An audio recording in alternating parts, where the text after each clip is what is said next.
G'day, my name's Peter Hardy-Atkins. I'm an active aero modeller, have been for 50 years. And when I bought my Walkera QR X350 about a month ago, I thought that my experience would see me in the GPS modelling cockpit very quickly. Well, how quick was it? 4 hours is the answer. 4 hours from opening the box to having it airborne. I didn't think that was real quick. But I realise now that my expectations were out of control. The aircraft, yep, that's no trouble at all. The instructions, well, they're not great. And the transmitter. I don't think any aero modeller of my age can get used to a new transmitter from a different manufacturer in much under 4 hours. This is one hatful of monkeys. Nothing wrong with it at all. There are a few little details I would like to change, but nothing really wrong with it. The troubles really begin with the binding of the transmitter to the receiver and the flight controller in the aircraft. And this is where the instructions in their paperwork version, translated in English, are just not up to the job. Just want to demonstrate the startup process for the Devo 7 as an out-of-the-box. It's now going through a checking process which takes about 10 seconds.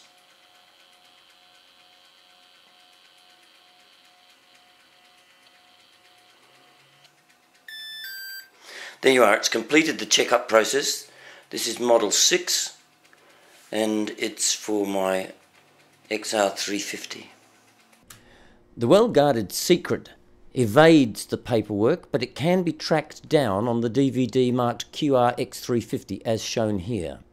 When you get to page 6, section 8.2 code binding, please follow the rule, turn on the transmitter first and aircraft battery later. It then seems to repeat the message. Turn on the radio first, please connect the aircraft power in 10 seconds later. They mean within 10 seconds. It goes on to say the code binding is successful when the left green LED indicator flashes quickly to slowly and then lights out last. So here we go, and it's easier if you have an assistant. Get the assistant to turn on the radio and then you plug in the battery to the aircraft and bingo, it happens just as declared. Any competent modeller who's flown a multi-rotor before will be flying this within an hour armed with the information I've just given. And if they fly within their skills and if they fly manually, they will enjoy themselves. It really is a lovely thing to fly. Now, I wasn't that lucky. My first hour saw me very, very frustrated, and I was sending off emails to the retailer who responded within 4 hours, which isn't bad. But they had a different solution to the problem.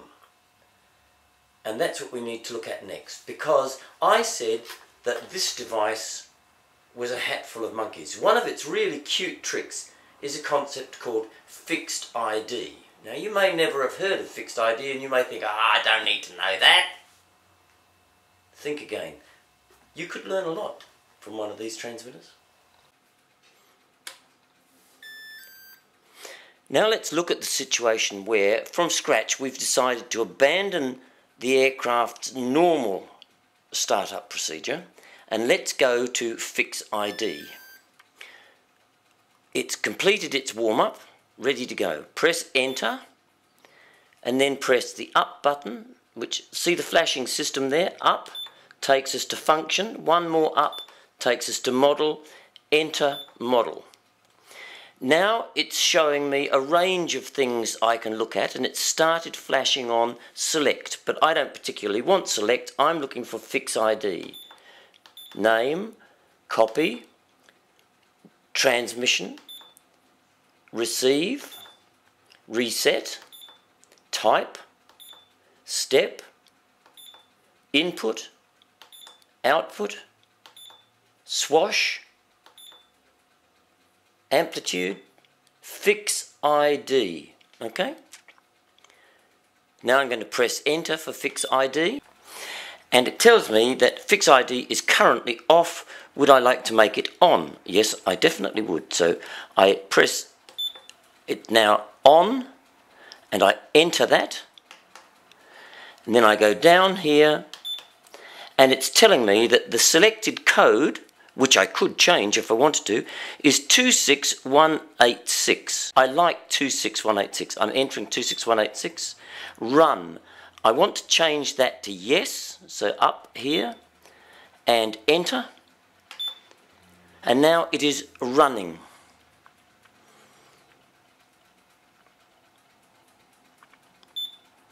And now that code has been entered onto Fix ID, and it is all ready to function as a Fix ID. Now comes the interesting part.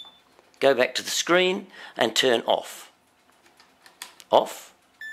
Power off.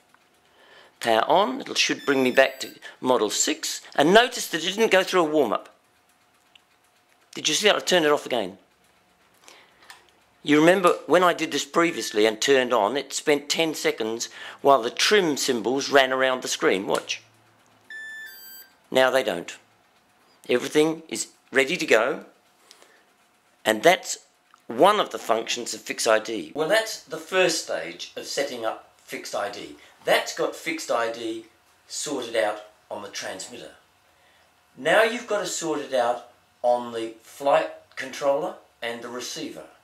And that is a little bit involved, and it might easily soak up another hour. My best advice is you go fly this thing, because it does fly very nicely indeed. It's by a long way the best of my multi-rotors. But you need to find that out for yourself.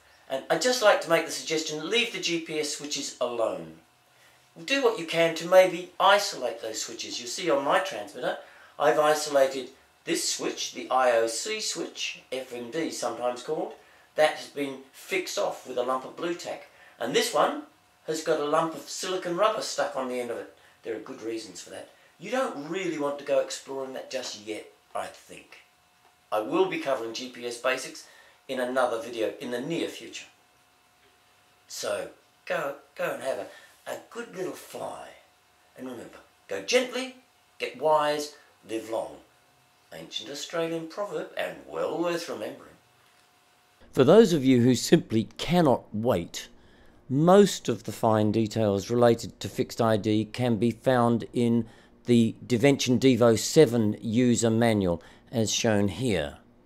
But there is quite a lot which they somehow don't manage to cover.